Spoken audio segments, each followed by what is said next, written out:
Chris Salcedo Show, Hour 2 beginning right now. Glad you made it to the program, everybody. Our telephone number, you want to weigh in on anything we're going to be talking about, and there's lots of stuff to get into. 281-558-5738, 281-558-KSEV. Want to bring on Amber Duke, folks. She is the senior editor. If I can get this button to work, hold on a minute. It wants to do what for goodness sake. You'll probably be able to hear her, folks. For some reason, it's just not switching over. You'll probably be able to hear what she's having to say, but I just can't get it to switch over. Goodness sake. Well, Amber, can you say something just to make sure we can hear you? Yes, I'm here. There she goes. For some reason, folks, the technology, you try to marry it and it just doesn't work. Amber Duke, folks, senior editor of the Daily Caller and co-host of the Hills Rising daily online news program. She's the author of the insightful book, The Snowflakes Revolt, How Woke Millennials Hijacked American Media. Glad to have you. And you know what? I'm very happy to announce the partnership between the Chris Salcedo Show and the Daily Caller. You guys are going to be appearing here once a week, talk about what's going on in the pages of the Daily Caller. You guys are making a lot of great moves here lately, I got to say. Well, I appreciate that. We have been working really hard over the past year, really 2 years, to differentiate ourselves from the rest of the media. And I think the important thing is that we're not just different from the mainstream media, but there are a lot of conservative media outlets that don't break nearly as much news as we do. We are constantly trying to hold Republicans accountable for the promises that they made when they were campaigning. And that's a really key part of our mission. It is. And you know what, folks, over the weekend, this is the God's honest truth. I'm looking through the daily update I get on from the Daily Caller, and I run across a story that we just detailed for you. I'm going to play this soundbite again so Amber knows what we're talking about. This is the left-wing Karen in Minnesota telling us the values of the Democrat Party and why I say that we Americans have nothing in common with Democrats. How does it feel to be a race traitor? You know, we were trying to get a child molester, right? No, you weren't. Yes, we were. How would you know? Because it was a woman you talked to. His wife. And then his plate came back as murder. I just want to say, calling someone a race traitor, but you guys don't care. I hope you realize that is the most racist thing you can say as a white woman. Of course, and it is. So you know, this isn't a good look for you. You think I care about my look? No, no, trust me. When you guys it is evident by how you look, you don't care. We get that. Trust me. No, that's what I'm saying. I'm just saying this, trying to be a social warrior. If you actually cared, you probably would care about the child who got raped and also the person who got murdered by the person that we were looking for. But see, you don't care. No, I don't care because you guys try. Thank you. So Amber, to me, that she typifies the typical left-wing extremist Democrat that we're watching up in Minnesota and elsewhere around this country. That's exactly right. They don't have any second or third order thinking. It's all, okay, somebody on Instagram is telling me that I need to go out and protest ICE, and I'm not going to critically think through why they might be telling me that, what the consequences of that are, why I actually don't like ICE. It's just complete lack of critical thinking. They don't care about the 4,000 people that have been arrested. They don't care about the missing children who have been rescued. Tom Homan, the border czar, was talking about that just a few days ago. All of the progress they've made on the 300,000 missing children from back in the Biden administration. But what I really love about this clip, Chris, is that we now have sassy gay ICE agents arguing with liberal white Karen women. And I'm sorry, but if you've ever argued with a sassy gay man, you're not going to win. You're just not. Yeah, well, true. And you know what? The Democrat values are all over this soundbite. She calls a Latino a race traitor because he's what? Enforcing the law. She assumes that all Latinos love law breaking and we're all criminals. So, and then when confronted with the fact that she's a racist, she says, yes, I'm a racist. I'm a left-wing white liberal. I'm a Democrat. This is what we are. Then she's confronted with the fact that she's running interference for a child molesting murder suspect. And she says, I don't care, which is exactly emblematic of the Democrat Socialist Party today. Everything about that soundbite encapsulates the national debate. And I think we can also apply her lack of caring and her left-wing extremism to the biased press, no?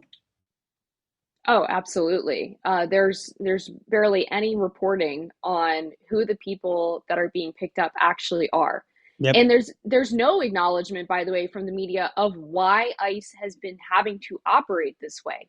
They will not admit that it's because Tim Walz and Jacob Fry have directed the local police to not cooperate with ICE so they could pick up the child rapist at the jail if they were able to lodge detainers that would actually be honored by the local police, but they're not. So they have to go into the communities and try to find these people after they're released from custody, which creates these powder keg situations when you have a very blue city where people hate ICE for no apparent reason.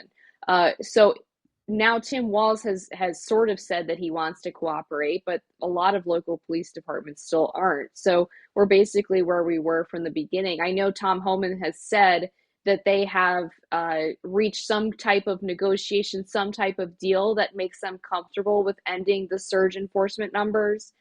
I hope that he is clear-eyed about who he's dealing with here, because I don't think they're to be trusted. And folks got to remember, look, under the Democrats delivered 320,000 illegal alien children into the hands of sex slavery and forced labor. That was a Democrat policy. They did this. It's not up for debate. Joe Biden's own inspector general for DHS confirmed this is what our government did, turned our government into pimps. And these are Democrat values. Delivering children into sexual exploitation, hell on earth. That's a Democrat value. And apparently their voters and their politicians all support it. Plus, I don't know if you caught this, Amber, there was testimony on Capitol Hill last week, tens of millions of dollars flowing from the Tides Foundation, the Soros backed organizations into these NGOs, which are training and funding these lawless individuals. And I actually asked Grok about this. When you conduct violence, as these leftists have, or other tactics to stop the federal government from enforcing U.S. law, what is that called? And Grok spits out, it's a violation of 18 USC 2383, which is rebellion/insurrection. That's what they're doing. Exactly. Why has Trump not invoked the Insurrection Act? I mean, this should have been done 3 weeks, a month ago. I'm actually flummoxed. We have asked him at the Daily Caller, our White House correspondent, Reagan Reese. She's fantastic. She has been in the briefing room and asking the president himself, what will it take for you to invoke the Insurrection Act? And every single time he has sort of hemmed and hawed and waffled and said, we're looking at it. It's well past time for you to be looking at it. It's time to invoke it. I mean, it's just common sense at this point. And looking back at the summer of 2020 with the riots that took place in the name of Black Lives Matter, I think the president, frankly, was slow to act there too. It took him several weeks to send in the National Guard to a lot of these cities that were experiencing the rioting and the law breaking, and in some cases the deaths of American citizens. This has been a real weak point for him of really showing that exercise of force when you have people out there attacking ICE agents, attacking police officers, ransacking businesses, hurting innocent Americans. I just don't think that you can respond quickly or forcefully enough. Well, you know what's going on here. It's an election year, and you've got Susie Wiles and all these others saying, "Oh, you've got to take it easy so we can have a chance in the midterms." That's what I feel is going on here, folks. We're talking to Amber Duke, senior editor of the Daily Caller and co-host of The Hills Rising, a daily online news program. The SAVE Act, again, another example of Republicans seeming to refuse not to act in the country's best interest because we're in an election year, when really, if they acted, Amber, then maybe they might get some more votes. Case in point, we're in another government shutdown. And how many decades were we told government shutdowns are bad? Apparently, they're only bad if Republicans do them, because when Democrats do them, they get all kinds of votes and support from the media.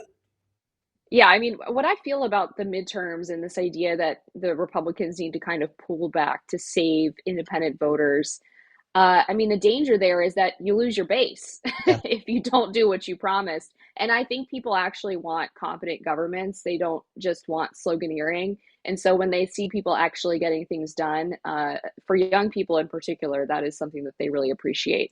And on this SAVE Act question, I mean, it's kind of wild that you have one of the supposedly, we call her moderate senators, Susan Collins, saying that she would actually vote in favor. But we have the majority leader, John Thune, still arguing that you can't federalize elections. The Democrats already introduced a bill, one of the first after Biden took office in 2021, that was going to not just, make sure that every state had voter ID laws, but every aspect of elections would have been federalized. The states would have had no power. So to pretend that this is the same thing is so myopic and short-sighted, as if the Democrats, one, haven't already done it, and two, wouldn't do it anyway if Republicans didn't do it. At the very least, we could make sure that we are preventing illegals from voting and voter fraud at the polls by just having to show a photo ID. It's so basic. It's so basic.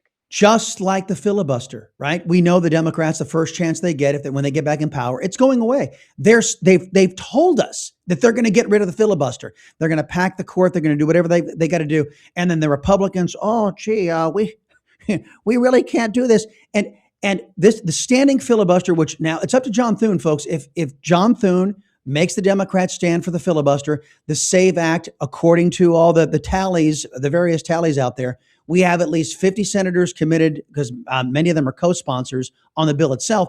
And, Fetterman said he might vote for it. So at least you have 50. But if you don't even need Fetterman, because you've got J.D. Vance that could break the tie. But imagine the Democrats getting up there being forced to stand and filibuster against an issue that it's an 85-15 issue. The vast majority of Americans across political parties, across races, across whatever division you can find, everybody believes in voter ID and wants it. The Democrats would be up there in an election year campaigning and filibustering against something the American people want. It's great politics and policy. Yes?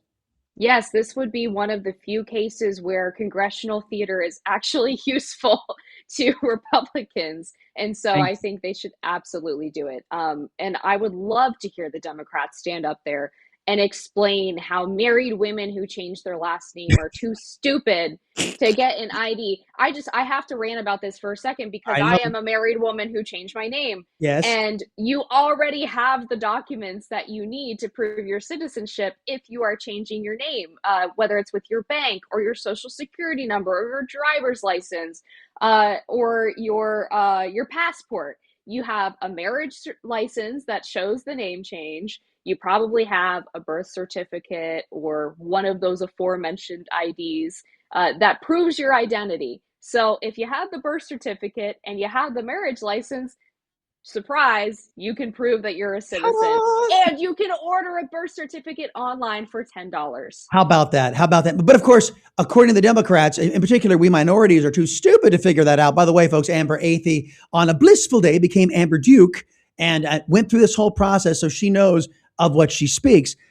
So yes, it is insanity right now. The main obstacle to election integrity, folks, in this country is John Thune. And I suspect, Amber, moderate, squishy Republicans who can't afford, who are co-sponsors right now, but really don't want this bill to pass because they're trying to fight for the Democrats' ability to cheat. Who do you think Thune is protecting? That's a good question. Well, I think Cornyn is one of the obvious ones. He has come out on record saying that he is also worried about Democrats federalizing elections and Republicans setting that precedent for them. But even, Susan Collins, I mentioned before, she supports the bill, but they don't want to do what it takes to get it done, right? They don't want to do the standing filibuster. They don't want to force a vote on this because they are worried that if they go too far in trying to pass legislation, even if it's good legislation that the vast majority of the American people want, that their home states are going to turn on them somehow. But right.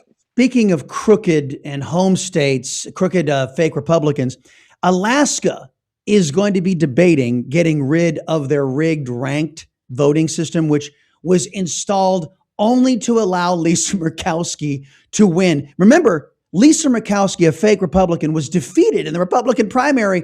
So they turned the entire damn state's election process on its ear just to stick her and burden the country with her in the United States Senate, all at the behest of Mitch McConnell and fake Republicans out there who have Democrats' best interests at heart. What do you think about ranked voting in Alaska? It's up for a vote. What do you think its chances are? Oh gosh, I haven't seen much polling on this yet, but I think if they're smart, they'll get rid of it. Yes. Uh, I mean, it's the same thing in some of the local elections in Maine. It's just, I think, totally insane. Obviously, New York, the mayoral race, the primary, they have ranked choice as well, and it's just not very. I don't view it as democratic. It's, No. it should be majority wins. Yep. Majority Amen. wins. Amen to that. Well, the The last. idea that somebody's third choice Yeah, could end up getting their vote is just insane. it's crazy. It's absolutely nuts.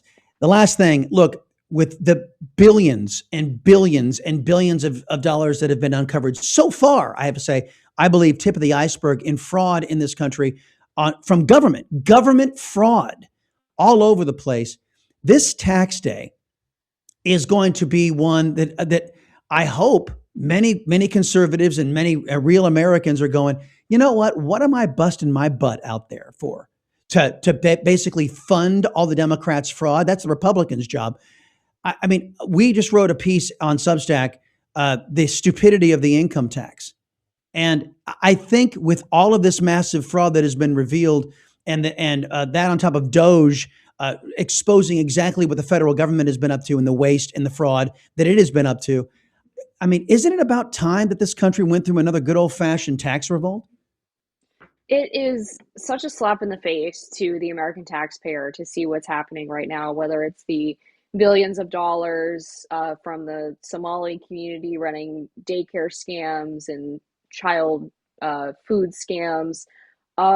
Maine, similar problem with the Somali community, Gateway Community Services accused of defrauding the government out of millions, if not hundreds of millions of dollars. But Ohio. I also want to, yeah, Yeah. Ohio, they were trying to start it in Kentucky. Maryland has a different problem wherein it's not the Somali community, it's mostly the Black community that is bilking unemployment insurance by stealing people's social security numbers, applying for their unemployment checks. And the Maryland government apparently didn't think it was important to check that the people who were applying were actually who they said what they were. And they sent out $600 to $700 million in fraudulent UI.